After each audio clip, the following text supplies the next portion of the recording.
Power star Pawan కళ్యాణ్తో నటించిన ఆ తర్వాత సహజనం చేసి ఓ బిడ్డకు తల్లయ్యాక పెళ్లి చేసుకుని కాపురం చేసిన రేణుదేశాయ్ భర్తగా మాత్రం యావరేజ్ మార్కులు వేసి ఘోరంగా అవమానించింది. విమెన్స్ డే సందర్భాన్ని పురస్కరించుకుని ఇచ్చిన ఇంటర్వ్యూలో భాగంగా భర్తగా పవన్ కళ్యాణ్కు 10కి ఎన్ని మార్కులు వేస్తారని అడిగిన ప్రశ్నకు రేణుదేశాయ్ ఇచ్చిన సమాధానం ఏంటో తెలుసా?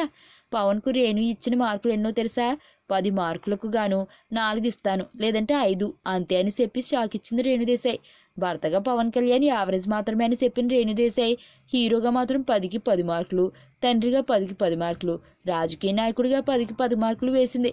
అంటే మిగతా అన్నింటిలో పవన్ కళ్యాణ్ గొప్పవాడే గాని గొప్ప భర్త కాలేకపోయాడని స్పష్టం చేసింది. రేణుదేశాయ్ పవన్ కళ్యాణ్కి ఇచ్చిన రేటింగ్ ఇలా ఉంది: భర్తగా పవన్కి 4 లేదా 5, తండ్రిగా పవన్కి 10కి 10, హీరోగా పవన్కి 10కి 10, రాజకీయ నాయకుడిగా పవన్కు 10కి 10 వేసింది. అయితే రేణుదేశాయ్ పవన్ కళ్యాణ్ని అవమానించడానికి ఈ రేటింగ్ ఇవ్వలేదు. సుబ్బు, నీకు తెలుసా, నాకు ఎర్లీ మార్నింగ్ ఒక కల వచ్చింది. ఏమని? నువ్వు నన్ను జ్యువెలరీ షాప్కి తీసుకెళ్ళి వడ్డానం కొనిచ్చావంట. ఏ టైంకి?